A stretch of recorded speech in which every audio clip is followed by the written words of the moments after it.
সুপ্রিয় দর্শক আসসালামু আলাইকুম, কেমন আছেন সবাই? আশা করছি সবাই অনেক ভালো আছেন। আলহামদুলিল্লাহ আমিও আপনাদের দোয়ায় ভালো আছি। তো সকালের ব্লগ ভিডিও নিয়ে আবার আপনাদের সামনে চলে আসছি। তো কেয়ার ডেইলি ব্লগসে আপনাদেরকে স্বাগতম। তো আজকে আমি পাকিস্তানে চাদর আপনাদেরকে দেখাবো। তো এই চাদরটা হচ্ছে আমার চাচি শাশুড়ি আমাকে গিফট করেছিল, তো রেখে দিয়েছি। এই চাদরগুলো কিন্তু অনেক ভারী। এটা হচ্ছে পাকিস্তানের অরিজিনাল চাদর।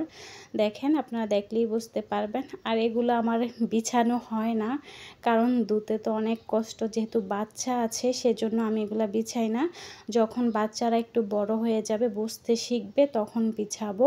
আর এগুলো হচ্ছে বাংলাদেশে নিয়ে যাওয়ার জন্য রেখেছি। আর এটা অনেক আগে আমি কিনেছিলাম। এটার দাম নিয়েছিল 1600 টাকা। এখন মনে হয় 3000 টাকা হয়েছে, কারণ এটা আমি 2 থেকে 3 বছর আগে কিনেছিলাম। এটাও চাচির সাথে যে কিনেছিলাম। তো এই যে এখনও আমি একটা চাদরও কিন্তু আমি বিছানার মধ্যে বিছাই নাই, কারণ ধুইতে কিন্তু অনেক কষ্ট হয় এই চাদরগুলো। আর এটা হচ্ছে পাকিস্তানি পাঠানি মেয়েদের মাথার টুপি। দেখেন কি সুন্দর। তো আমার যখন খাদিজা ছোট ছিল, আমার বড় মেয়েটা, তখন ওর জন্য কিনেছিলাম। 1-2 বার পরানো হয়েছে, তারপর আর পরানো হয় নাই। তো শীতে আপনাদের ভাইয়া একটা শাল নিয়ে আসছিল আমার জন্য। শালটা কিন্তু খুবই সুন্দর। তো এটাও আমি রেখে দিয়েছি, কারণ এখানে তো কোথাও যাওয়া হয় না, সেজন্য। যে বাংলাদেশে তো এখানে ওইখানে যাওয়া হয়, আত্মীয় স্বজন আছে, সবার সাথে দেখা হলে এটা পরে যেতে পারবো। আরও অনেক নিয়ে যাব। তারপর এটা হচ্ছে এইভাবে বিছাই। এই যে চাদরটা ওই রকমের মতো আর কি, নর্মাল চাদর বিছানার। তো এটা আমার মেয়ের জন্য কিনেছিলাম মার্কেট থেকে, কিন্তু সাইজটা একটু বড় হয়ে গিয়েছে, সেজন্য এটা রেখে দিয়েছি। আর হয়তোবা 2-1 মাস পরে পরতে পারবে। তো আজকে আপনাদের সাথে এই ভিডিওটি শেয়ার করলাম। পাকিস্তানের চাদরগুলা দেখালাম যে আপুদের সাথে একটু শেয়ার করি। আর দেখেন আলমারির কি অবস্থা হয়ে গেছে। তো আলমারিটাও গুছাতে হবে। আলমারির ভিতরের অবস্থা একদম বাজে হয়ে আছে। তো হচ্ছে আমার আলমারিটা। এগুলা কিন্তু সবে রেখে যেতে হবে, কিছুই নিতে পারবো না। তো আমি লাইফবয় শ্যাম্পুটা কেন জানি আমার ভালো লাগে এটা। আর আমি মাঝে মাঝে এই মেসেজ করি, যেহেতু স্কিন কেয়ার করতে হয়। তো এই মেসেজ ক্রিমটা দিয়ে মাঝে মাঝে সপ্তাহে একবার একটু মুখটাকে ক্লিন করি, যেহেতু প্রচুর গরম। তো দেখেন আমার মেয়েটা কীভাবে টুপিটা পরেছে। তো এই আর কি আপনাদের সাথে শেয়ার করলাম। আশা করছি ভালো লাগবে আজকের ব্লগটি। তো আজকে আমি পাকিস্তানে আপনাদের একটা সবজির সাথে পরিচয় করে দিব। এটার নাম হচ্ছে সেন। তো এটা দেখতে কিন্তু আমাদের বাংলাদেশে দেখেন, অথবা কি এর মতো জানে, আমি এটা নিজেও জানি না।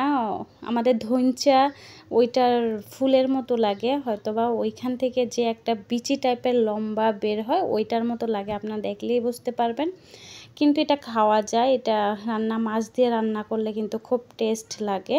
তো এই যে দেখতে পাচ্ছেন বন্ধুরা, এটা আমি এখন কাটবো, কেটে তারপরে রান্না করব। আর দেখতে পাচ্ছেন আমি কিভাবে কাটতেছি, অথবা আমাদের বাংলাদেশি লচ্ছইয়ের মতো লাগে। দেখেন ভিতরেও কিন্তু দানা আছে। এই যে দেখতে পাচ্ছেন বন্ধুরা, আমি আপনাদেরকে সহজভাবে দেখাচ্ছি। কিন্তু এটা যদি আপনারা নিরামিষ এটাই রান্না করেন, তাহলে খেতেও কিন্তু একটু তিতো লাগবে। সেজন্য এটার মধ্যে কিন্তু আমি আলু সহ দিব। চাইলে আপনারা অন্য সবজিও দেওয়া যাবে। এটা বাংলাদেশে আছে কি না আমাকে কমেন্ট করে জানাবেন। মনে হয় নেই, কারণ আমি দেখি নাই কখনো। আর যেহেতু আমি পাকিস্তানে আসছি 9 বছর হয়ে গেছে। আর প্লিজ, আপনাদের সাথে কথা বলতে বলতে ভুলে গিয়েছিলাম, যারা এতক্ষণ পর্যন্ত আমার সাথে ধৈর্য সহকারে আছেন, প্লিজ ভিডিওটা একটা লাইক দিয়ে দিবেন। তো এই যে আমি এভাবে কেটে নিয়েছি। তো এটার মধ্যে আমি আলু দিব। আলু না দিলে এটা খেতে ভালো লাগবে না। তো এই যে আপনাদের সাথে আলু কেটে নিলাম, যেহেতু আলুর সিজন শেষ হয়ে গেছে আর আলুগুলো ছোটই ছিল। এটা কিন্তু মাছ দিয়েও রান্না করা যায়, এভাবে সবজি আকারেও রান্না করা যায়। এটা কিন্তু পাকিস্তানের তারা মুরগির মাংস দিয়েও রান্না করে, যেখানে যেরকম খাবার আর কি। তো দেখেন বন্ধুরা, আমি এভাবে রান্না করতেছি সবজিটা। এই সবজিটার নাম হচ্ছে সেন। তো আমি কিন্তু জানতাম না। তো পাকিস্তানে একটা আঙ্কেলকে জিজ্ঞেস করলাম যে আঙ্কেল এটার নাম কি? তো আঙ্কেল বলল যে এটার নাম হচ্ছে সেন। তো এই যে আমি রান্না করছি, দেখেন বন্ধুরা। আর যারা যারা আজকে আমার নতুন চ্যানেলে আসছেন, অবশ্যই চ্যানেলটা সাবস্ক্রাইব করে দিবেন, পাশে থাকা বেল আইকনটা অন করে রাখবেন যেন ভিডিও ছাড়ার সাথে সাথে নোটিফিকেশন আপনাদের কাছে চলে যায়। তো আমি আমার ভিডিওটি আজকে আপনাদের কাছে কেমন লেগেছে কমেন্ট করে জানাবেন। আর যারা যারা ধৈর্য সহকারে ভিডিও দেখেছেন তাদেরকে অসংখ্য ধন্যবাদ। আর যারা যারা একটু দেখে চলে গেছে তাদেরকে আর কিছু ভাষায় প্রকাশ করার কিছু নেই, তাদেরকে কিছুই বলবো না।